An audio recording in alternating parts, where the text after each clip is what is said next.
Vamos iniciar este culto porque é um culto de ensino, aonde vamos meditar, vamos aprender, vamos estudar sobre a palavra do Senhor. Pegue a sua Bíblia, curve a sua cabeça, feche seus olhos e vamos orar. Senhor, nós te louvamos, nós te exaltamos nesta manhã, porque grande tem sido a sua misericórdia sobre a nossa vida, sobre a nossa casa, sobre a igreja do Senhor que está nesta terra aguardando a vinda do seu Filho Jesus Cristo. Pai amado, eu te peço que nossos pecados sejam perdoados, que nossas falhas sejam apagadas pelo Senhor, lançadas para longe da sua vista, da sua memória, e que o Senhor nos leve à santidade pela obediência à sua palavra. Te peço que a partir de agora os nossos lares sejam cercados e guardados pela sua glória e pelos seus anjos, para que nós possamos ter momentos de intimidade e de aprendizado com o Senhor. Nos abençoa, fala conosco através do seu Espírito Santo. É esta oração que eu te peço, pedindo que o Senhor abençoe grandemente a minha família e a família dos meus irmãos, e assim eu oro em nome de Jesus. Amém. Muito bem, meus irmãos, nós vamos hoje encerrar o assunto a Trindade, ok? E como vamos estar fazendo isso? Eu vou estar revisando bem rapidamente para que quem já assistiu, quem já participou dos cultos de ensino anteriores, não fique enfadado. Eu falo assim porque alguém pode ficar enfadado, né? Alguém pode ainda ser levado por esse pensamento, mas isso eu já ouvi. E aqui também eu já trago uma advertência. Esvazia sua mente, seu coração desse tipo de pensamento, de coisa. Isso eu já ouvi. Sempre há algo a ser acrescentado. Quando se trata da palavra do Senhor, sempre há algo a aprender a mais do Senhor, porque como você aprendeu, o nosso Deus ele é infinito em sabedoria e conhecimento. Então é apenas para reforçar aquele que já ouviu, que já aprendeu, e para trazer, agora de forma bem mais rápida, sucinta, aqueles que não puderam acompanhar as duas aulas anteriores. Então, o assunto de hoje é a Trindade e o trabalho específico, individual de cada membro da Trindade. Mas para cumprir isso, eu vou voltar a 2 domingos anteriores, onde começamos a aprender sobre os atributos de Deus. Então, bem rapidamente, vamos relembrar aqui. Os atributos de Deus. O que é um atributo? Um atributo é uma qualidade. Um atributo é uma característica que diferencia e que define um ser. Ele define quem você é, define o que uma coisa é. E diferencia você de outra pessoa, diferencia uma coisa de outra coisa. Então, o nosso Deus ele possui atributos incomunicáveis ou naturais. O que é isso, pastor? Atributos naturais ou atributos incomunicáveis são características, são qualidades que apenas Deus possui. São exclusivas da divindade. Quais seriam elas? Deus é criador. Apenas Deus é criador. Apenas Ele possui em si a capacidade de trazer à existência do nada alguma coisa. Nós somos capazes de manipular coisas que já existem. Eu pego o ferro bruto, em sua forma bruta, e transformo ele num machado, numa faca. Eu pego a argila e moldo ela e faço ali um vaso. Mas eu não consigo, nenhum ser consegue trazer à existência do nada alguma matéria, alguma substância, seja matéria natural ou matéria espiritual. Então Deus ele é o criador de todas as coisas. Deus é onipotente, ele tem todo o poder. Tudo que ele quiser fazer, ele pode fazer. Deus é onipresente. A sua presença é manifesta em todos os lugares. Nós, nessa aula, nos demoramos bastante neste assunto, para que a onipresença de Deus pudesse ser melhor compreendida. Quem não assistiu essa aula, eu aconselho que revise no Facebook. Deus ele é onisciente, ele tem toda a ciência. Além de saber todas as coisas, ele conhece o que se passa no interior do homem, no interior dos seus anjos. Nenhum pensamento ou nenhum assunto está oculto ao Senhor. Ele é sabedor de tudo. Deus é eterno. Não há nenhum outro ser eterno. O que nós recebemos através de Cristo é a vida eterna, pela fé em Cristo Jesus. Mas nós não somos eternos, nós fomos criados. Os anjos foram criados. Todas as coisas foram criadas. Só existe um ser que existe de eternidade em eternidade. sempre existiu, nunca foi criado.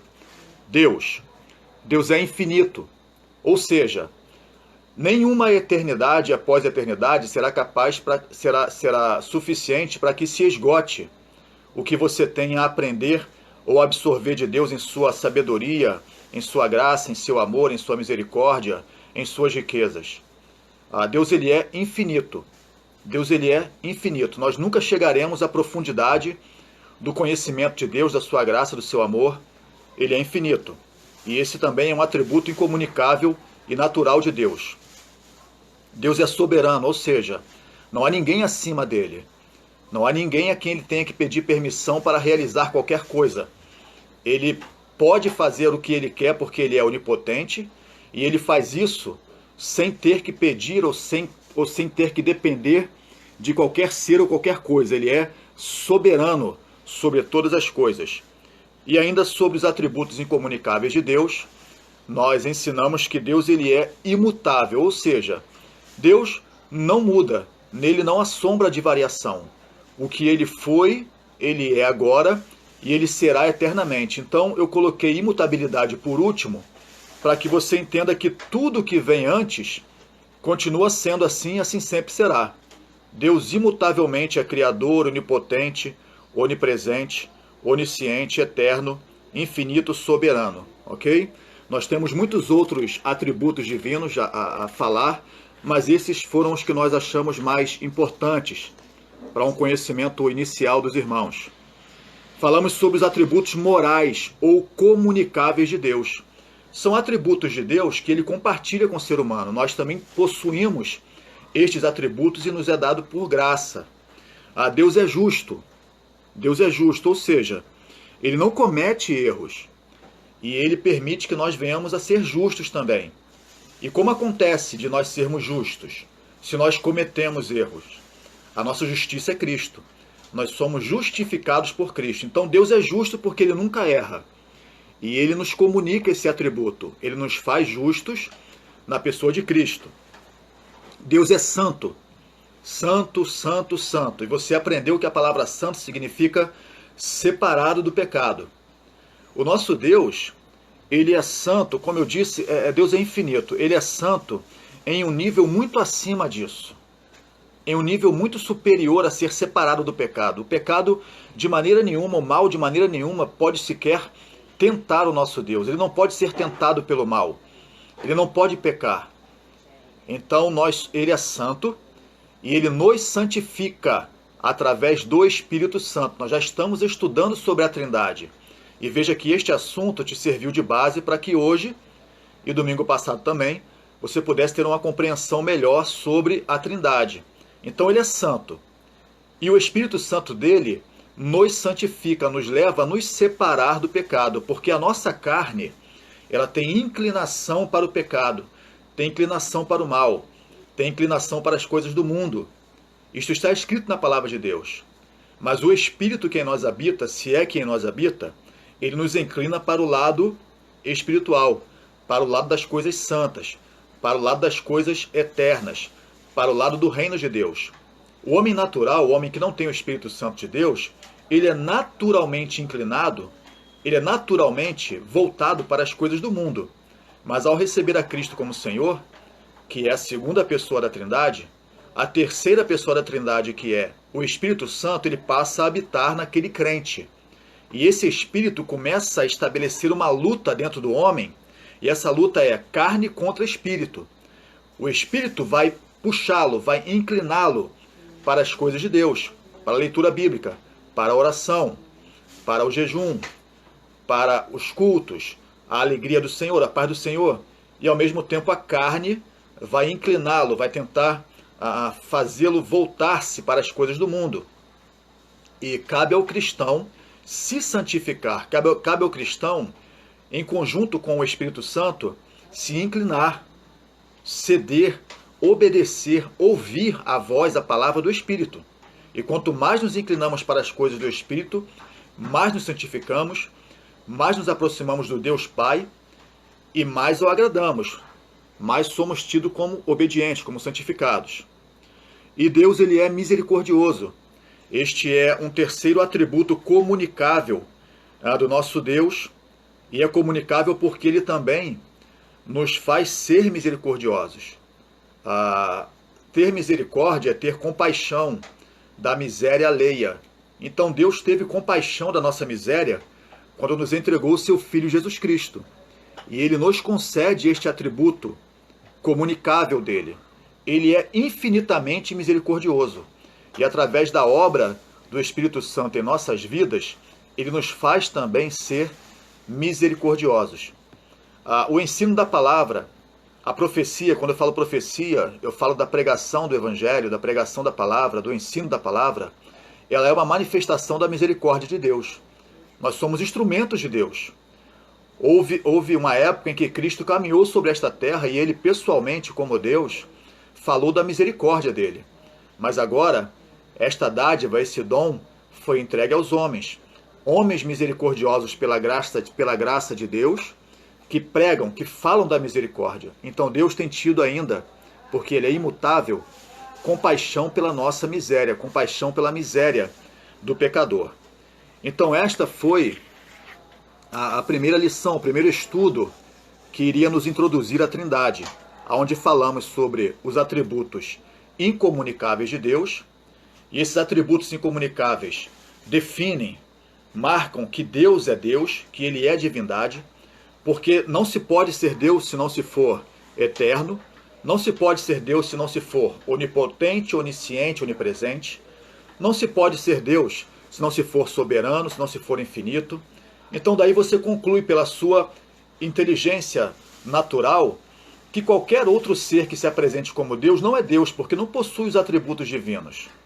Apenas o nosso Deus, apenas Jeová, apenas o Deus de Abraão, de Isaac e de Jacó, tem em si os atributos que podem defini-lo como uma divindade, como um Deus, o Criador, o único Deus. E aprendemos também sobre esses atributos comunicáveis, atributos que Deus, pela sua graça, compartilha conosco, nos concede, pela sua misericórdia, que possuamos também esses atributos comunicáveis. E domingo passado entramos no assunto propriamente dito Trindade.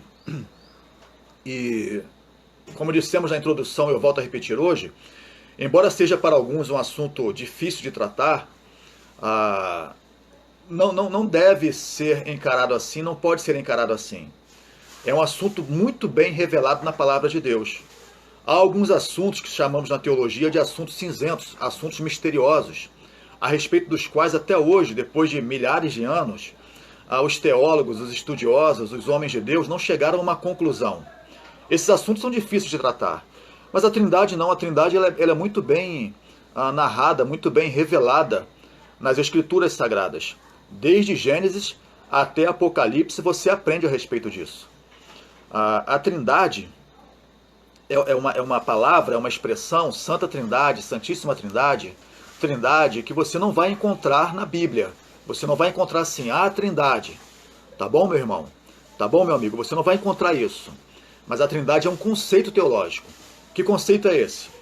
A existência de um Deus que se manifesta em 3 pessoas.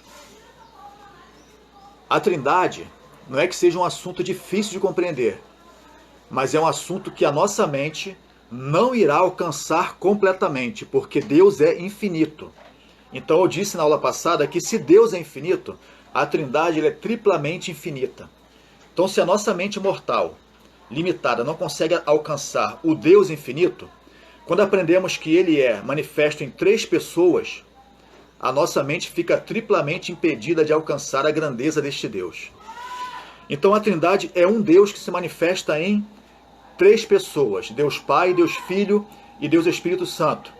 E alguns conceitos importantes têm que ser estabelecidos a respeito disso. Primeiro, que há um só Deus. Ouve Israel, o Senhor nosso Deus é o único Senhor. Então, embora haja a manifestação de 3 pessoas na Trindade, há apenas um Deus. Deus Pai, Deus Filho e Deus Espírito Santo formam um Deus. Eu expliquei de forma lúdica semana passada que algumas pessoas pensam assim, que Deus, ele é um ser, e que quando foi do interesse dele, quando foi oportuno a ele na história eterna e da humanidade, ele se transformou em Filho, e aí veio para a terra. Depois ele se transformou de novo no Pai. Depois ele se transformou no Espírito Santo, está conosco. Que Jesus Cristo, quando estava aqui na terra e falava Pai e orava a Deus, ele falava com um trono vazio. Não. Entenda, a existência de 3 pessoas que são um Deus.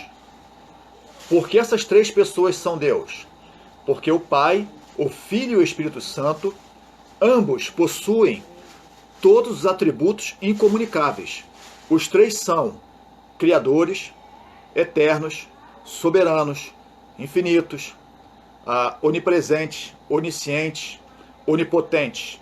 Eu nem deveria falar isso no plural. São onipotentes, são oniscientes. Eu devo entender que Deus é onipotente. E isso compreende as 3 pessoas da Trindade. Então, o que eu tenho que estabelecer em minha mente é que existe um Deus que coexiste, é coeterno em uma substância divina. E ele é Pai, Filho e Espírito Santo. Ele não deixa de ser Pai para ser Filho, não deixa de ser Filho para ser Espírito Santo. Essas 3 pessoas existem. Aprendemos também que cada membro da Trindade é Deus.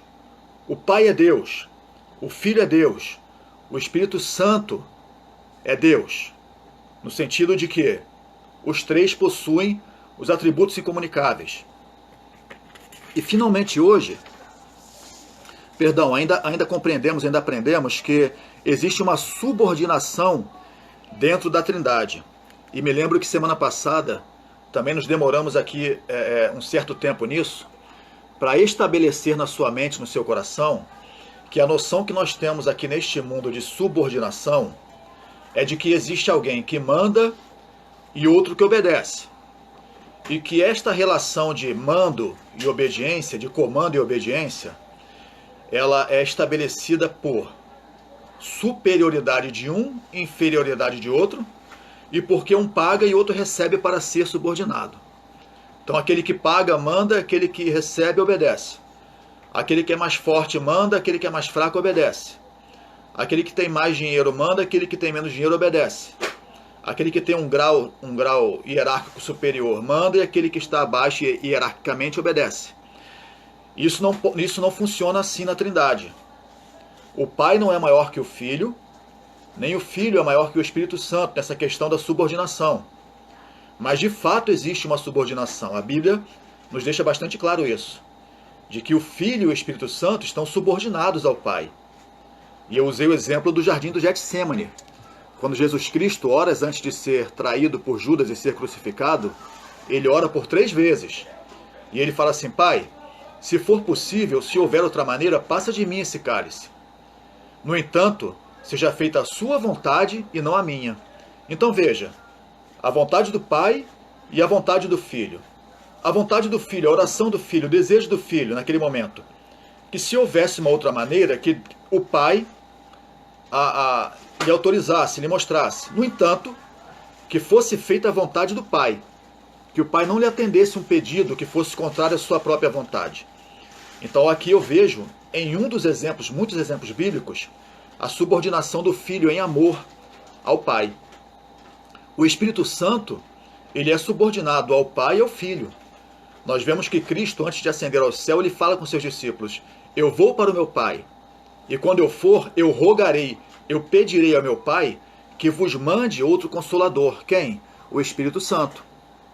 Então, são muitos os exemplos bíblicos que nos mostram que existe sim uma subordinação. O Pai, o Filho e o Espírito Santo.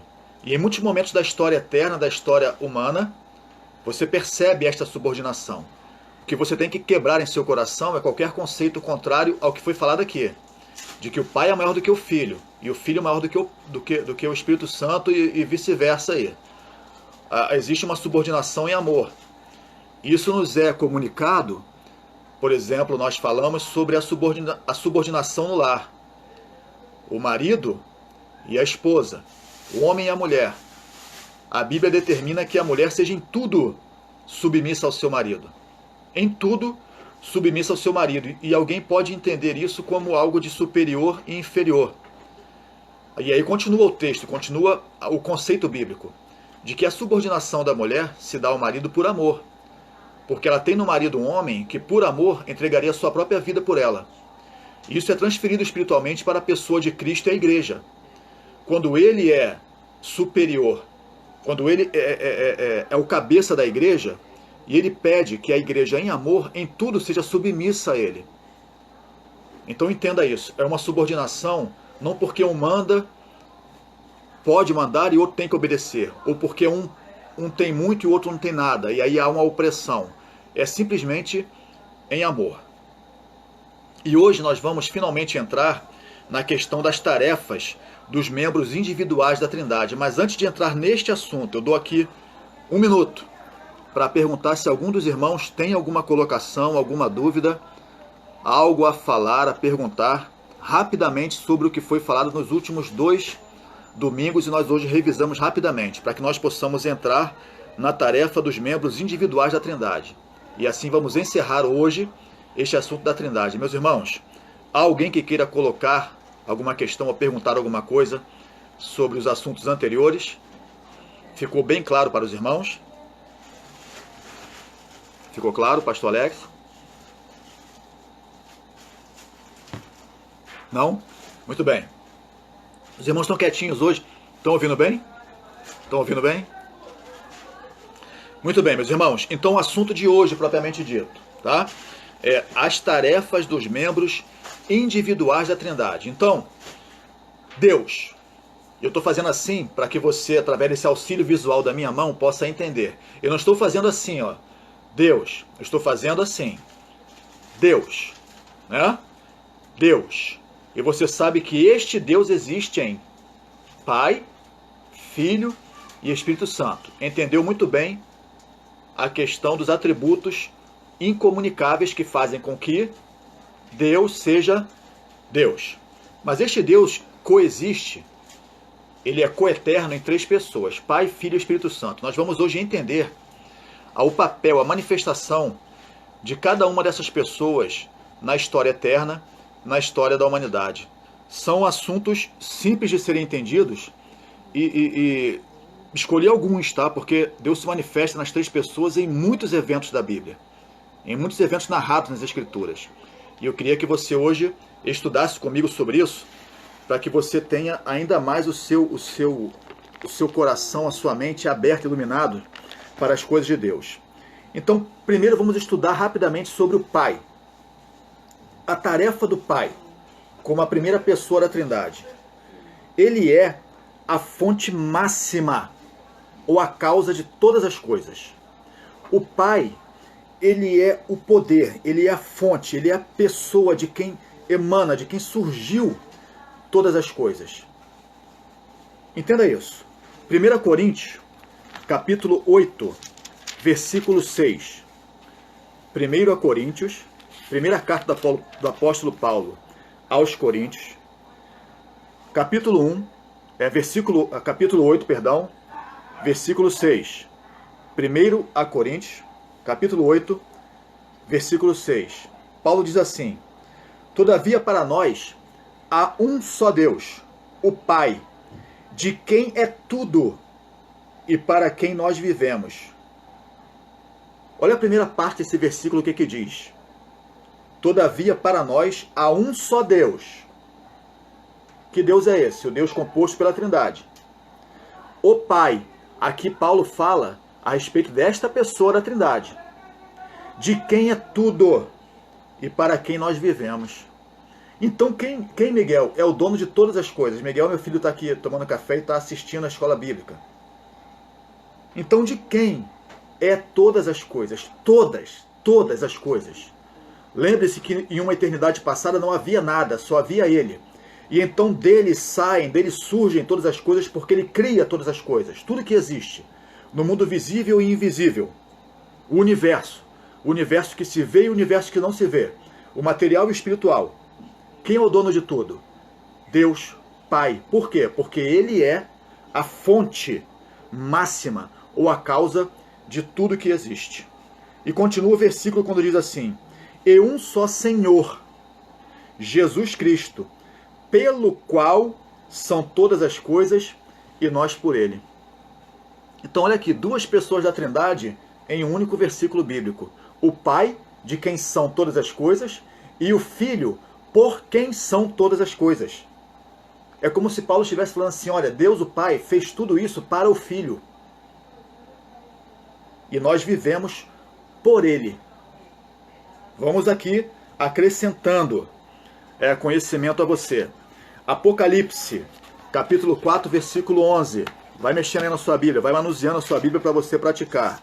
O último livro da Bíblia, para quem não sabe. Apocalipse, capítulo 4, versículo 11. Ainda falando sobre o Pai. Ainda falando sobre ele ser a fonte máxima, ó, a causa de todas as coisas do universo. 4:11 de Apocalipse diz assim: digno és, Senhor, de receber glória e honra e poder, porque tu criaste todas as coisas, e por tua vontade são e foram criadas. Olha que interessante.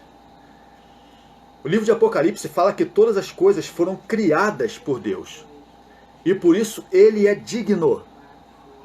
Ele é digno de receber glória e honra e poder. Sabe o que é ser digno? Na Olimpíada, muitos homens competem, muitos homens correm no estádio. E quem é digno de receber a medalha de ouro, Miguel? Quem? O primeiro a chegar. O primeiro a chegar. Se o segundo colocado subir no pódio, na parte mais alta, rapidamente vão tirar ele dali. Ele não é digno, ele não foi o primeiro a chegar.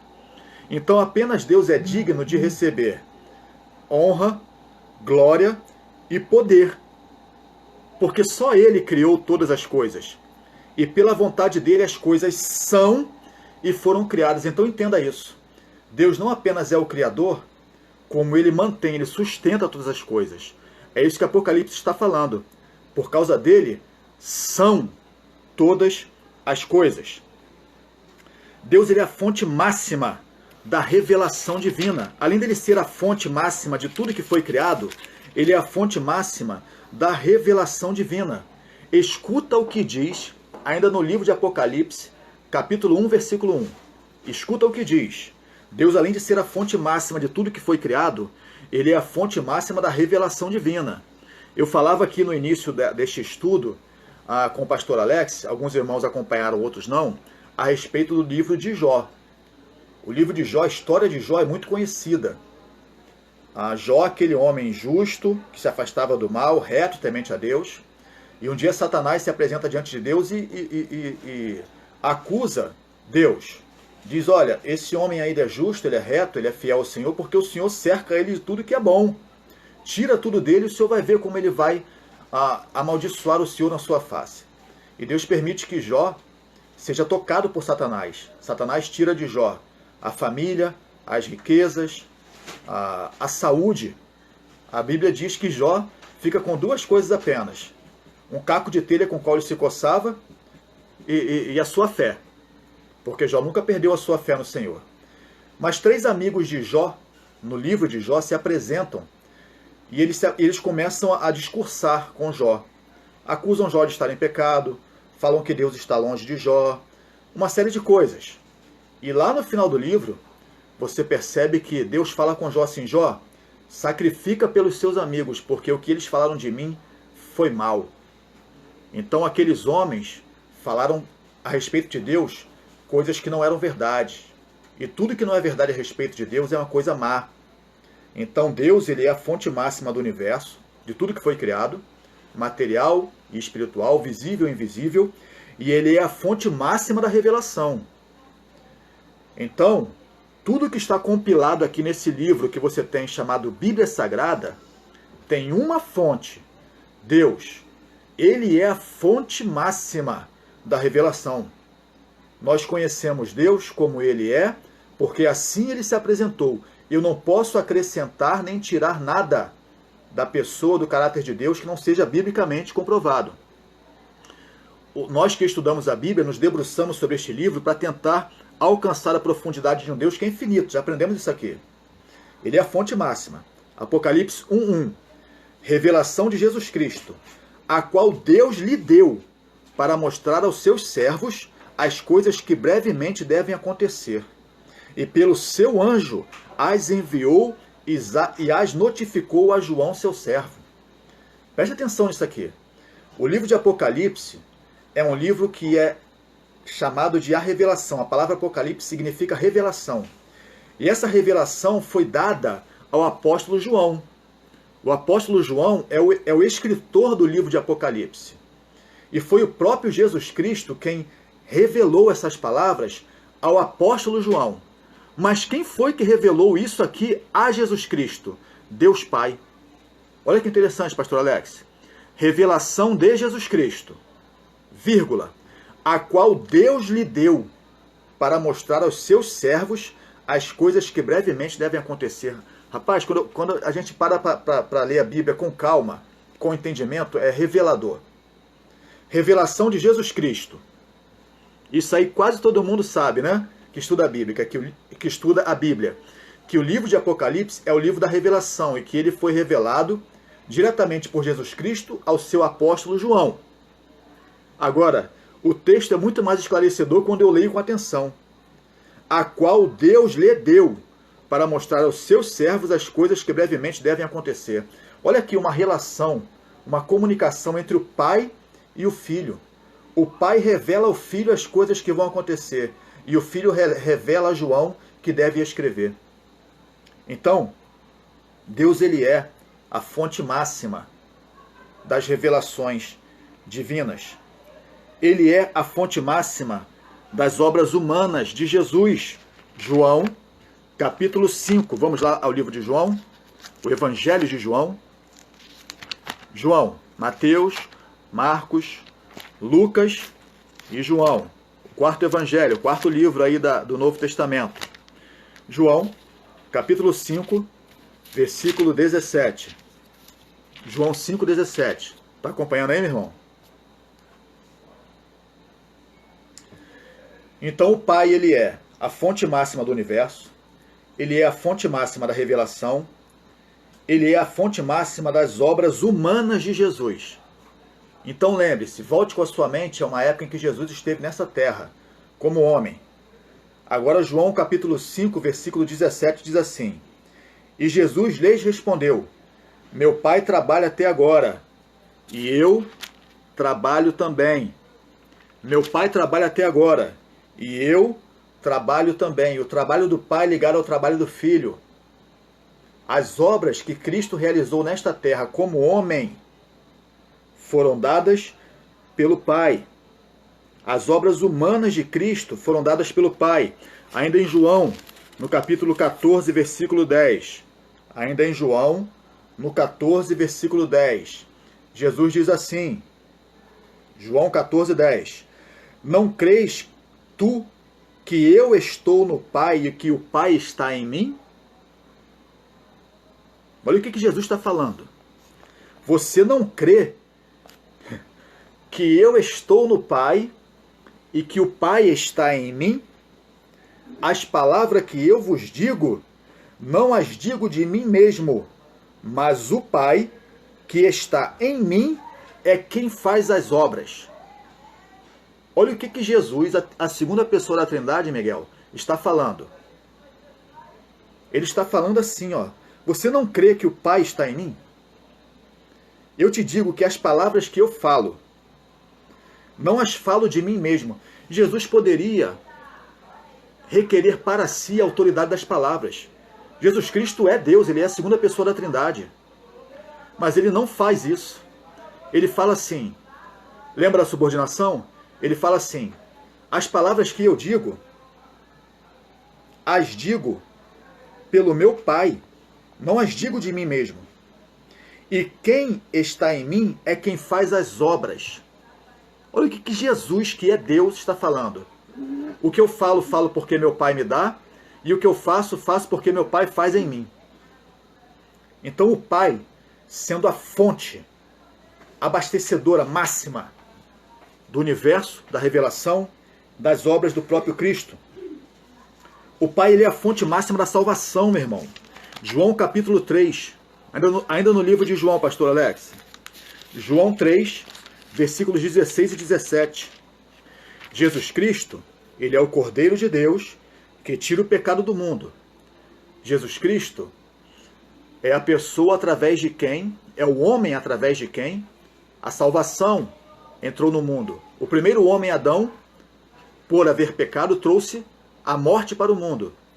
Jesus Cristo, segundo Adão, segundo representante da humanidade, através dele, a morte é tirada e a vida entra no mundo. O pecado é perdoado. Mas quem é a fonte da salvação? João 3, 16 e 17. Porque Deus amou o mundo. Que Deus é esse? O Pai. O Pai amou o mundo de tal maneira que deu o seu Filho. Veja, o Pai deu o Filho. Para que todo aquele que nele crê não pereça, mas tenha a vida eterna. Porque Deus, o Pai, enviou o seu Filho ao mundo, não para que condenasse o mundo, mas para que o mundo fosse salvo por ele. Então veja, quem é na verdade a fonte da salvação? Deus Pai. Deus Pai, Miguel está falando aqui, ó. Por quê, Miguel? Porque ele mandou o Filho. Se o Pai não tivesse mandado o Filho, o que aconteceria? Não haveria salvação, remissão de pecados. O Pai mandou o Filho. Entenda a maneira como eu vou me expressar aqui. A ideia foi do Pai, o plano foi do Pai. O plano da salvação, a fonte da salvação é o Pai. E o Filho é o Cordeiro através do qual o Pai tira o pecado do mundo. Então, aqui algumas tarefas individuais deste Pai, deste Deus Pai. Vamos revisar? Ele é a fonte máxima do universo, que se vê e que não se vê, material e espiritual. Ele é a fonte máxima da revelação. Tudo que foi revelado, até o que o Filho falou, revelou porque o Pai revelou ao Filho. O Pai revelou ao Filho e o Filho revelou a nós. Ele é a fonte máxima das obras humanas de Cristo. Tudo que Cristo fez nesta terra como homem é porque o Pai operava nele e ele estava no Pai. E finalmente, o Pai é a fonte máxima da salvação. A salvação é graça e obra de Deus, através de Cristo. Algumas tarefas individuais do Pai. Segundo, tarefas individuais do Filho. Então até agora entendemos algumas tarefas individuais do Pai. Então entenda, meu irmão, que este Deus que é um Deus, ele se manifesta na história eterna e na história da humanidade nessas três pessoas. E veja como essas três pessoas têm papéis diferentes, embora seja o único Deus, e fundamentais na história humana. O Filho veio a este mundo, vamos falar sobre salvação. O Filho veio a este mundo para reconciliar a humanidade com o Pai. Mas a salvação tem em sua fonte o próprio Pai. O Filho é um instrumento de Deus, é o Cordeiro de Deus que tira o pecado do mundo. Isso faz o Filho ser menor ou menos importante? De maneira nenhuma.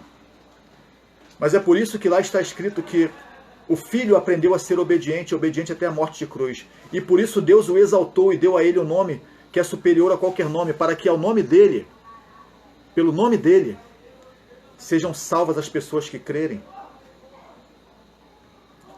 Vamos continuar?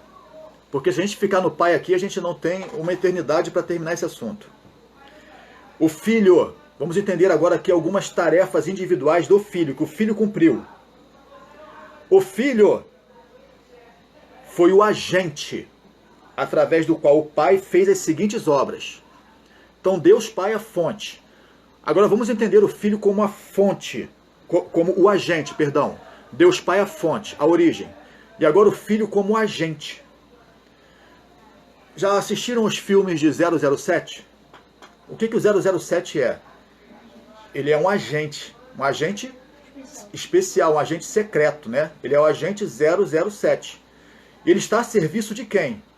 Do governo inglês, da rainha da Inglaterra, né?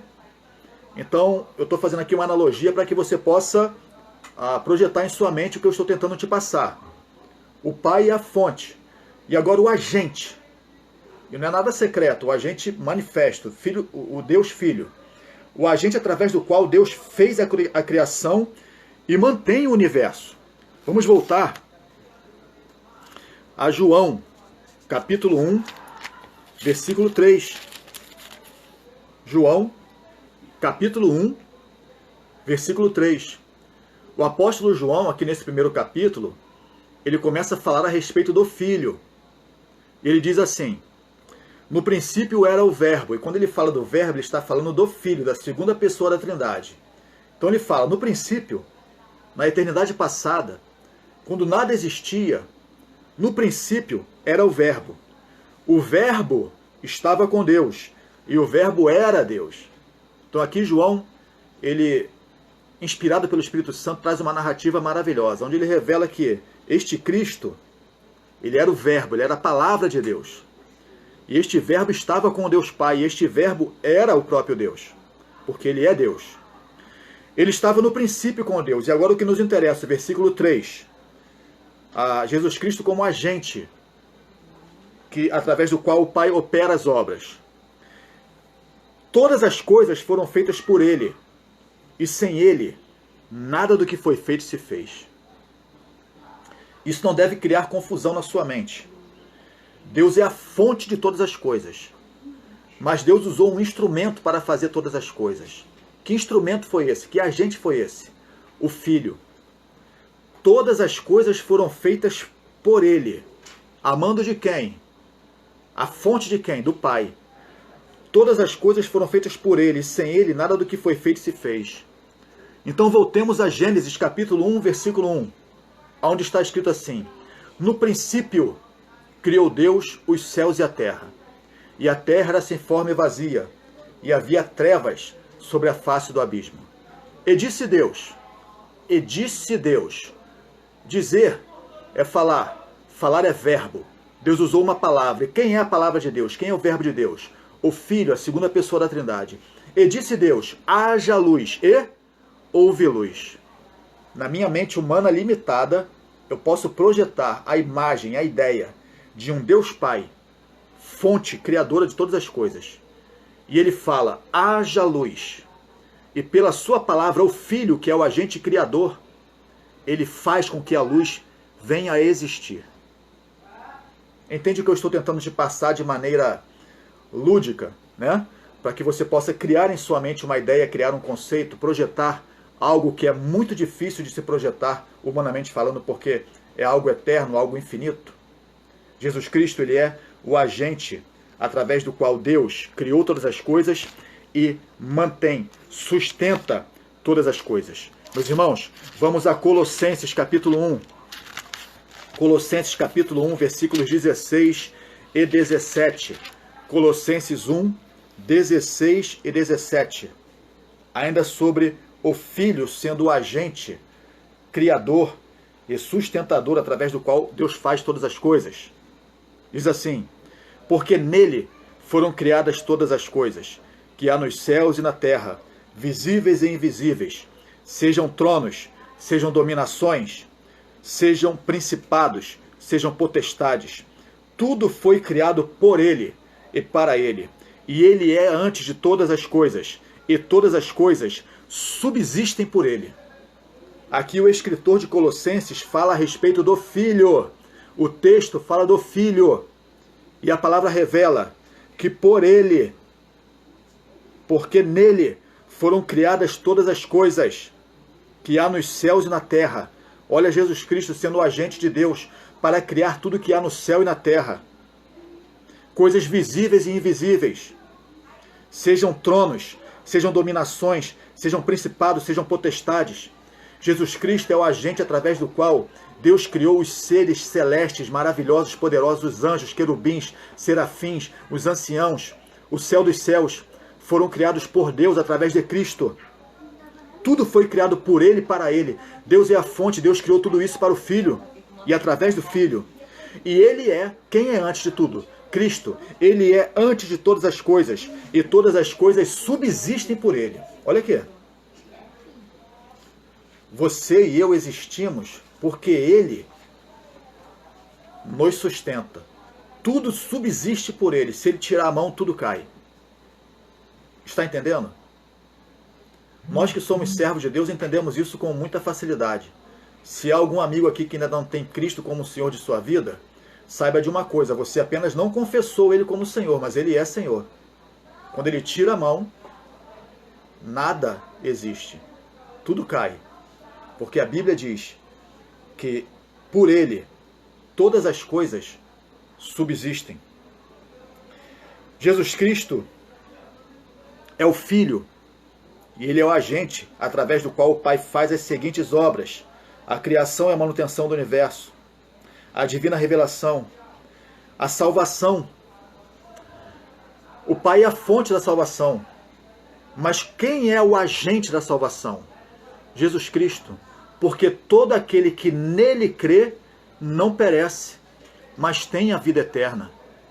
Então entenda a importância dessa manifestação de Cristo aqui na terra. Um Deus triuno, o Deus Pai, que você entendeu ali que Ele é a fonte de todas as coisas. E agora, quando esse Filho se manifesta na terra, Ele é o agente através do qual o Pai traz salvação ao mundo. Além dele ser o agente através do Pai, através de quem o Pai criou e sustenta todas as coisas, Ele é, e isso é da maior importância para nós, o agente através do qual Deus traz salvação. Meu irmão, meu amigo, isso é escola bíblica. Mas agora, nesses próximos 2 minutos, vai parecer pregação do Evangelho e não tem como eu fazer de outra maneira. Não há como ser reconciliado com o Pai. Não há como obter a salvação eterna e viver eternamente. Não há como agradar ao Pai. Não há como se achegar ao Pai se não for através do Filho. Esta é um mandado, esta é uma fórmula espiritual dada pelo Pai, para que todo aquele que nele crê não pereça, mas tenha vida eterna. Se você crê no Deus Pai, crê no Espírito Santo, mas não crê no Filho de Deus, como sendo o único meio através do qual você tem reconciliação com o Pai, você está eternamente condenado. Entenda isso definitivamente. Não há outra maneira, não há outro meio, não há outro ser. Você pode, em sua mente, em seu coração, crer que só existe um Deus. A Bíblia diz que se você faz isso, você faz bem, porque os demônios também creem e estremecem. Sabe por que os demônios creem e estremecem? Porque foram criados por este Deus e o conhecem pessoalmente. Foram expulsos do céu por Ele. Tremem diante de Deus. Mas e aí? De nada adianta crer em Deus, crer que Deus existe. Entenda como é que eu estou falando, não é desrespeitando não. Mas a forma, o caminho para eu crer no Deus Pai é através do Filho. O Instagram vai cair, por favor, reconecte-se rapidamente, por favor.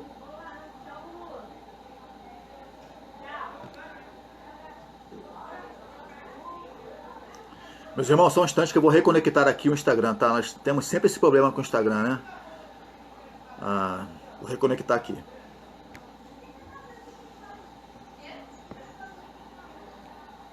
Muito bem. Eu aproveito para cumprimentar aqui todos os irmãos e amigos do Facebook que entraram durante a ministração da palavra. Deus abençoe grandemente as suas vidas.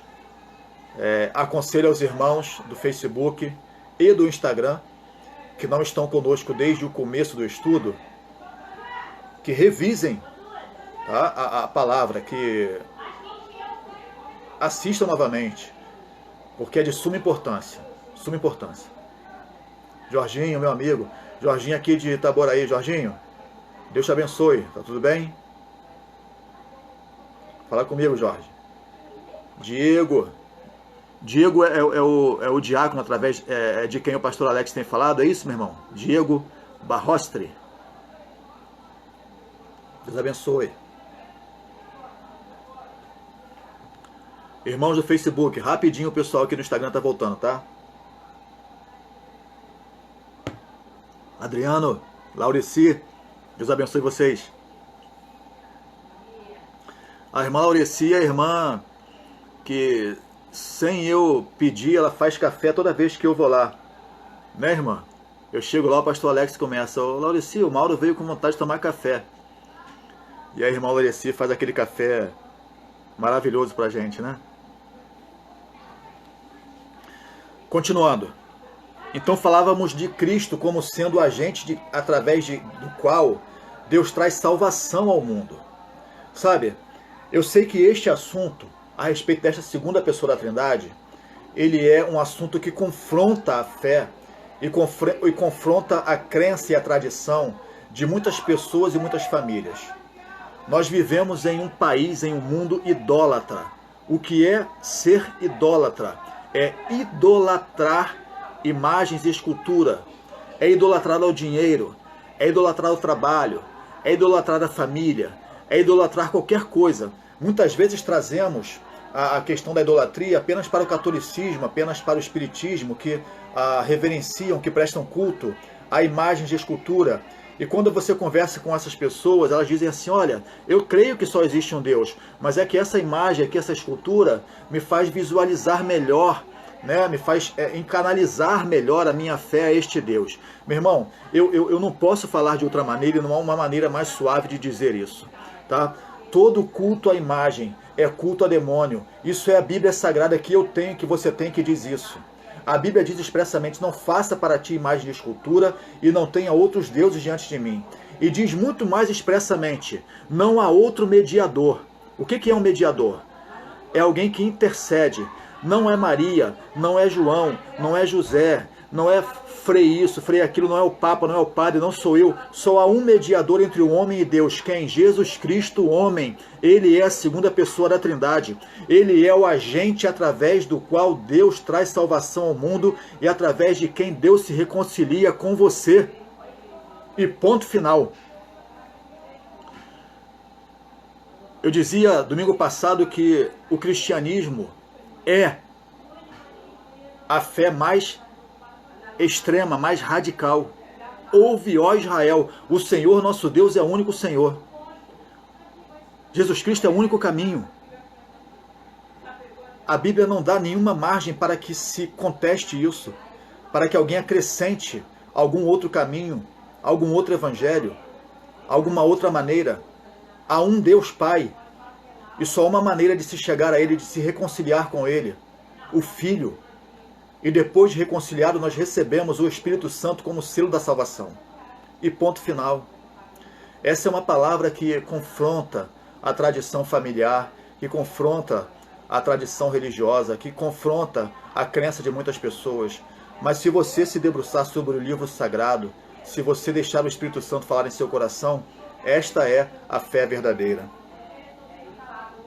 Meus irmãos, então, esses são os dois assuntos mais importantes que eu separei aqui para você a respeito das tarefas deste segundo membro individual da Trindade, o Filho. O Filho é o agente através do qual Deus criou e sustenta todas as coisas. E por que eu separei esta função do Filho? Para que você entenda que você foi criado por Deus através do Filho e que Ele sustenta a sua vida. Jesus Cristo, Ele é o sustentador da sua vida, não é apenas quem te dá o que comer, te dá o que beber. A paz, presbítero João, não é apenas quem te abastece materialmente, mas Ele é o sustentáculo da sua existência. E finalmente, Ele é, e aqui o mais importante de tudo, Ele é o mediador. Ele é o agente através do qual Deus trouxe salvação ao mundo, e Ele é o agente através do qual você pode se reconciliar com Deus. Porque se você não tem Cristo como Senhor da sua vida, Salvador da sua vida, você está afastado, você está desligado da graça divina. Quando se fala assim, desgraçado é fora da graça. O homem que está afastado de Deus, ele está em desgraça, ele está desgraçado. E só há uma maneira de estar ligado, de ser religado, restabelecido, reconciliado com Deus: Cristo, o único mediador entre o homem e Deus. Então olha que interessante. Há 2000 e poucos anos atrás, Deus veio a este mundo. Então, tarefa individual de Cristo. Deus veio a este mundo individualmente, através do Filho. para pregar, para ensinar, para morrer, ressuscitar, ascender aos céus, se assentar à destra de Deus e ser o mediador, o reconciliador do homem com o Pai. Então Cristo, ele é o agente através do qual Deus criou e sustenta todas as coisas, e ele é principalmente, fundamentalmente, o agente através do qual Deus produz salvação para a sua vida e para a minha vida. Por último, e para encerrar, a terceira tarefa dos membros individuais da Trindade: Pai, Filho e agora Espírito Santo. O Espírito Santo é o meio pelo qual o Pai produz as seguintes obras: criação e manutenção do universo. Gênesis 1, versículo 2. Gênesis 1, versículo 2. No princípio, criou Deus os céus e a terra. Versículo 1. E a terra era sem forma e vazia, e havia trevas sobre a face do abismo. Então, desde a criação, nós percebemos a existência da Trindade. No princípio, criou Deus os céus e a terra. E você aprendeu no Evangelho de João que Deus criou, porque Ele é a fonte, o universo através do verbo, através da palavra. E quem é o verbo de Deus? Quem é o verbo do Pai?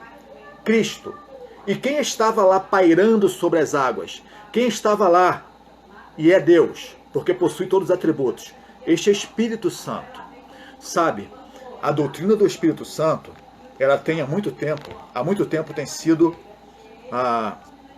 não é menosprezada, mas o Espírito Santo, pela falta de um ensino coerente, de um ensino fundamentalmente bíblico, tem sido renegado, tem sido posto de lado como sendo apenas um poder de Deus, uma força através da qual Deus opera. Meus irmãos, isso também tem que ser quebrado, esse conceito tem que ser desfeito em nossas mentes.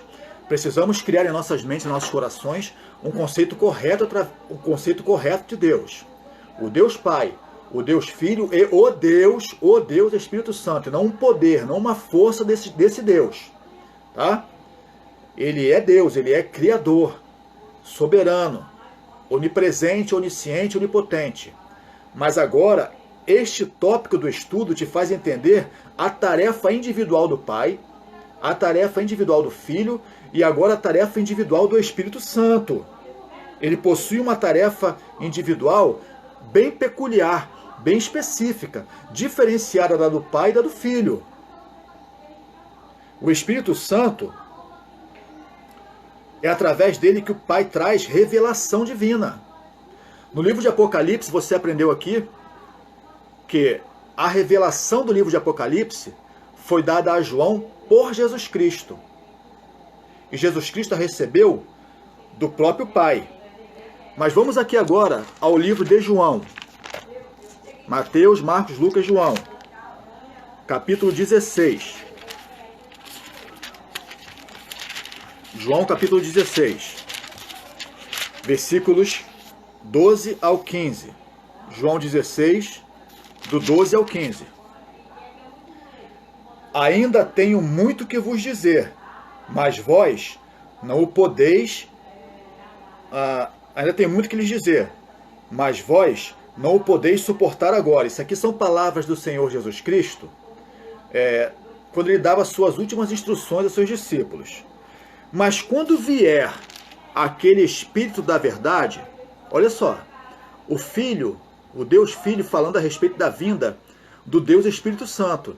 E ele chama esse Espírito Santo de o Espírito da verdade. E ele continua: ele vos guiará em toda a verdade, porque não falará de si mesmo, mas dirá tudo o que tiver ouvido e vos anunciará o que há de vir. Ele me glorificará. Aqui eu aprendo a respeito de uma das funções do Espírito Santo. Ele glorifica o Filho. Ele me glorificará, porque há de receber do que é meu, e vou-lo há de anunciar. Então veja, o Espírito Santo, ele recebe do Pai, recebe do Filho e anuncia a humanidade. Tudo quanto o Pai tem é meu. Por isso, vos disse que há receber do que é meu, e vou-lo há de anunciar. Olha aí. O Pai revela ao Filho, o Filho revela ao Espírito Santo, e o Espírito Santo revela ao homem. A palavra de Deus, ela é divinamente inspirada. Quem foi que inspirou? Quem foi que assoprou no coração do homem essas palavras aqui? O Espírito Santo de Deus. Desde sempre. Então entenda que o Espírito Santo não é um Deus inferior, não é apenas um poder de Deus, não é apenas uma das manifestações de Deus, ele é o próprio Deus. Só que ele tem tido na história eterna, na história da humanidade, uma atividade, uma manifestação, uma tarefa bem peculiar. Ele soprou, ele inspirou os escritores da Bíblia, ele continua inspirando você. Meus irmãos, eu não vou nem mais olhar aqui para o meu esboço não, porque eu quero trazer a você a respeito das tarefas individuais do Espírito Santo, uma última que nem eu coloquei aqui, mas é importante, é fundamental. A Bíblia diz, o Senhor Jesus diz que quando esse Espírito Santo viesse, ele convenceria o mundo do pecado, da justiça e do juízo. Então vamos falar sobre esta tarefa individual do Espírito Santo. Ele é quem te convence do pecado, da justiça e do juízo. Vamos entender isso? O meu amigo Leonardo, não sei nem se ele está online aqui hoje, eu não reparei. Meu amigo Leonardo, ele falava comigo assim ontem: o Mauro, que hora é a live amanhã? Eu falei, o culto é 9 da manhã. Ele falou assim, pô, vou ligar meu despertador para eu assistir, que eu estou gostando muito do estudo. É interessante como a obra do Espírito Santo é perceptível a quem está ligado ao Espírito de Deus. O homem natural não se importa com as coisas de Deus. Não está se importando com isso. Isso é obra do Espírito Santo na vida do meu amigo Leonardo, como é obra do Espírito Santo na minha vida e na vida de muitos de vocês que estão cultuando ao Senhor nesses estudos bíblicos. Porque uma das tarefas individuais do Espírito Santo é convencer o mundo de 3 coisas. Primeiro, do pecado. O que é pecado? Pecado é transgressão da lei. Então somente o Espírito Santo é que traz ao homem o convencimento de que ele está pecando, de que ele está desobedecendo a Deus. Uma coisa é ter consciência, outra coisa é estar convencido.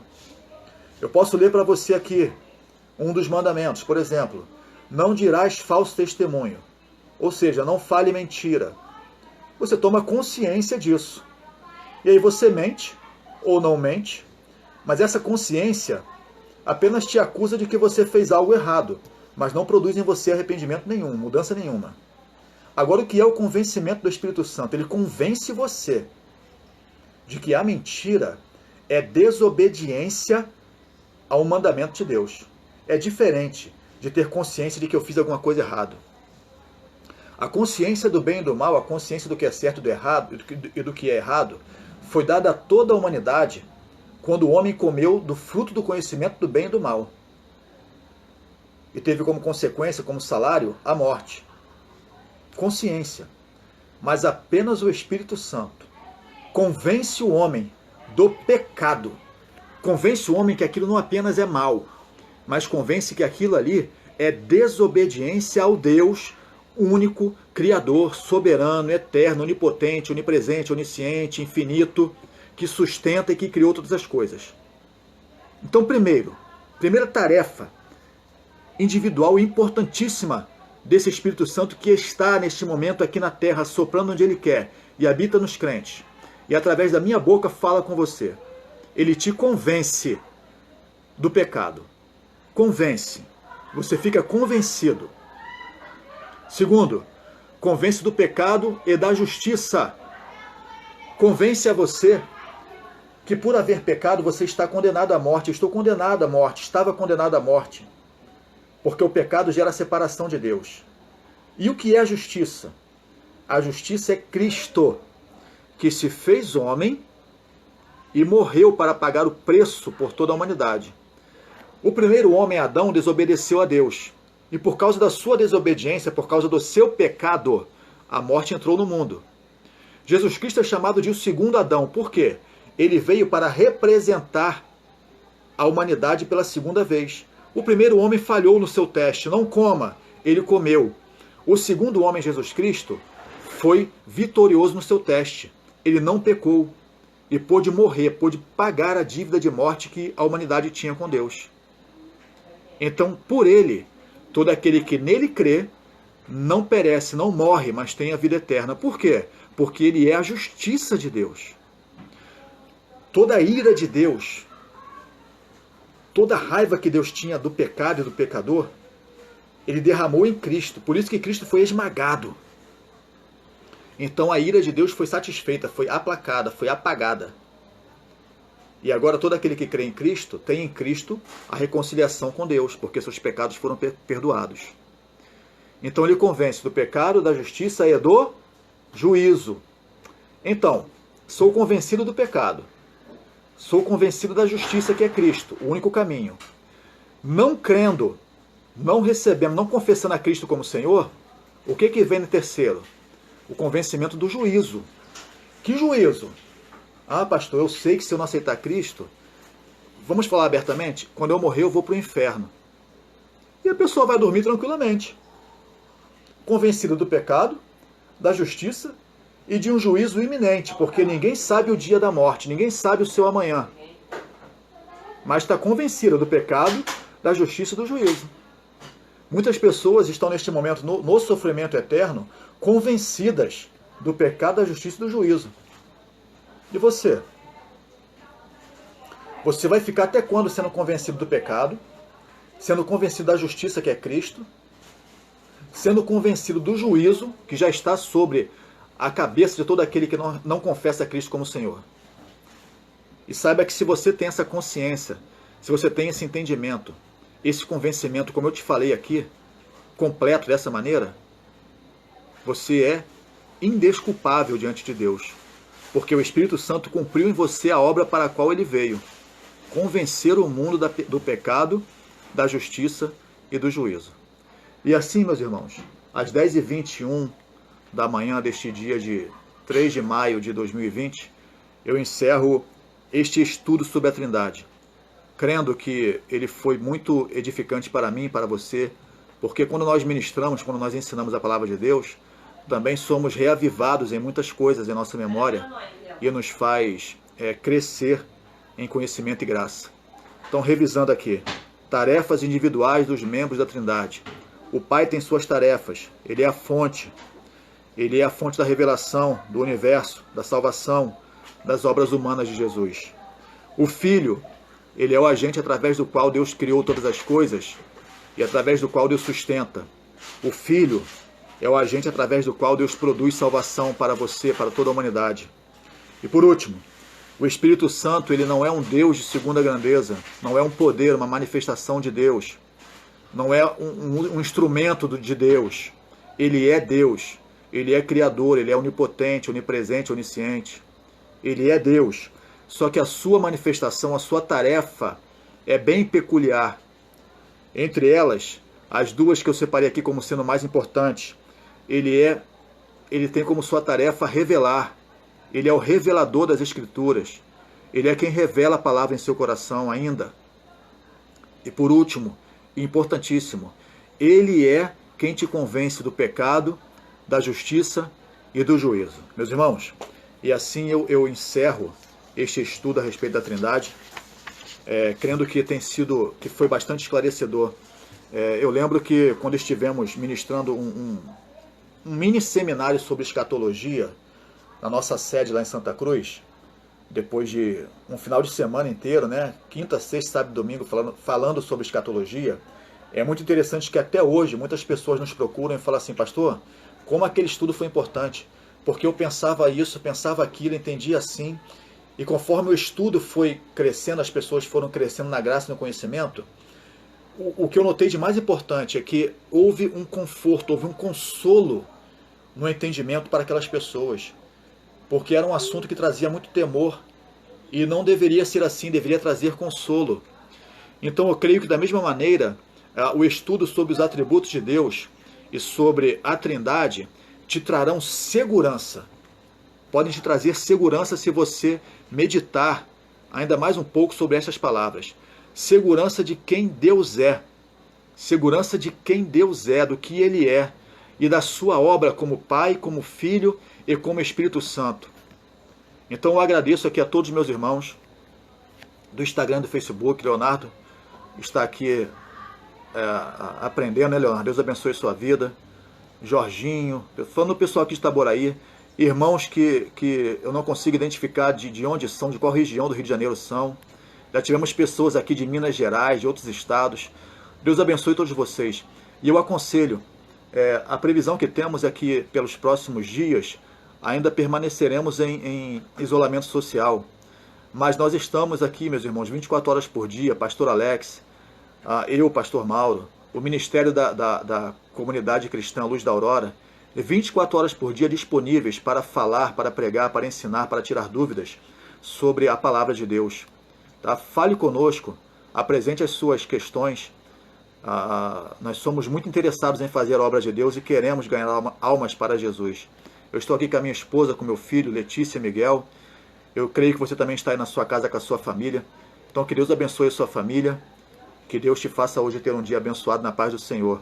Eu pergunto ao pastor Alex se ele quer aqui dividir a tela comigo para alguma palavra final. Leonardo.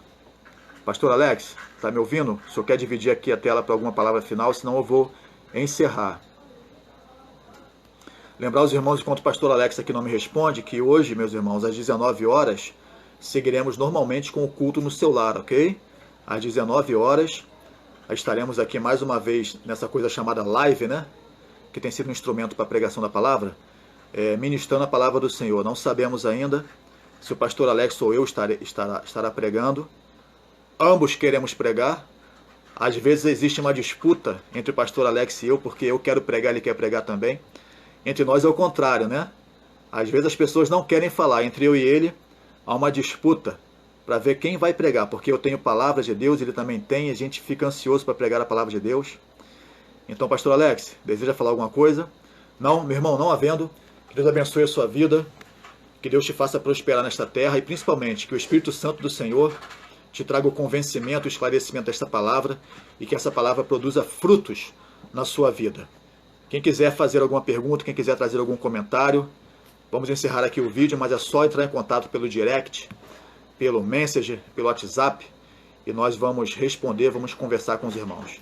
Deus abençoe a sua vida, meus irmãos. Amém.